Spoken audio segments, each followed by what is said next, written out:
5ஆம் அதிகாரம் 17-20 வசனங்களை வாசிக்கலாம்.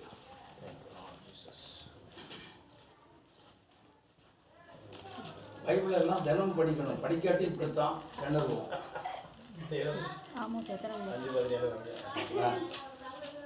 எல்லா திராட்சை தோட்டங்களிலும் புலம்பல் உண்டாயிருக்கும். என்ன உண்டாயிருக்கும்? எல்லா திராட்சை தோட்டங்களிலும் புலம்பல் உண்டாயிருக்கும். சரி, நான் அது நடுவே கடந்து போவேன் என்று கர்த்தர் சொல்லுகிறார். கர்த்தருடைய நாளை விரும்புகிறவர்களுக்கு ஐயோ. கர்த்தருடைய நாளை விரும்புகிறவர்களுக்கு ஐயோ. ஐயோன்னா என்னன்னு தெரியுமா? ஆபத்து. கர்த்தருடைய நாளை விரும்புகிறவர்களுக்கு ஆபத்து. ஆனா நாம விரும்புவோம். ஏன் விரும்புறோம்? ஏன் விரும்புறோம்? நல்ல நாள், ஆசீர்வாத நாள், நாள். நம்ம எதிரி அதோட முடிஞ்சான். பிசாசுக்கும் ஒரு முடிவு நாள் வருகிறது.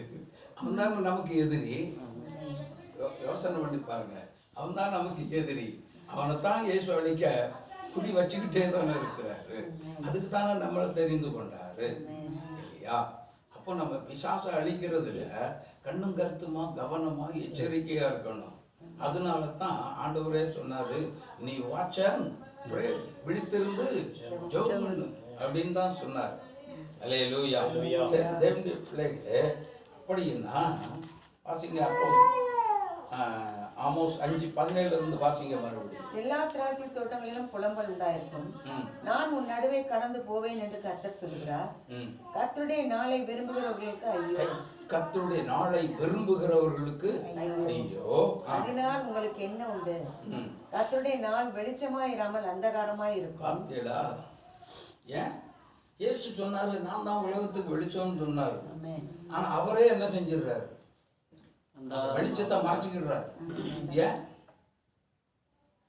நான் வெளிச்சத்தை மறைக்காம வெளிச்சத்தோட வந்தேன்னு சொல்லி சொன்னா, ஏதோ இந்த கிறுக்கு பயிரோ இயேசுநாதர் வராருன்னு சொல்லி சொன்னாங்க. அது மாதிரி இப்போ வந்திருப்பாராட்டு அப்படின்னு நினச்சிக்குவாங்க. வெளிச்சம் இருக்கிறவர்களும் தடவி பாடுறா அப்படின்னு விட்டா, ஓ அன்னைக்கே சொன்னாங்க இயேசுநாதர் வரும்போது இப்படியெல்லாம் இருளாத்தான் இருக்குன்னு சொன்னாங்க. அவன் பைபிள் உண்மையாகி போச்ச. எப்படி உண்மையாகி போச்ச. அல்லேலூயா. இன்னைக்கு உண்மைங்கிறத உலகம் கண்டுகொள்ளும். அல்லேலூயா. எனக்கு அன்பான கர்த்தருடைய பிள்ளைகளே, யோவேல் 2ஆம் அதிகாரம் 11வது வசனத்தை 30வது வசனத்தை வாசிங்க. கர்த்தர் தமது சேனைக்கு முன்பாக சத்தமிடுவார். கர்த்தர் தமது சேனைக்கு முன்பாக என்ன செய்வார்? சத்தமிடுவார். சத்தம் இடுவார். அவருடைய பாளையம் மகா பெரியது. அவருடைய வார்த்தையின்படி செய்கிறதற்கு வல்லம் உள்ளது. கர்த்தருடைய நாள் பெரிதும் மகா பயங்கரமாய் இருக்கும். அதை சகிக்கிறவன் யார்? அதை சகிக்கிறவன் யார்? அல்லேலூயா. அதை சகிக்கிறவன் ஒத்த பயலாலும் தேவனுடைய நாளுக்கு முன்பதாக சகிக்க முடியாது. ஆமென், ஆமென். ஆமா, சகிக்க முடியாது அப்படிங்கிறதுக்கு ஒரு காரியத்தை நான் சொல்றேன். வெளிப்படுத்தல்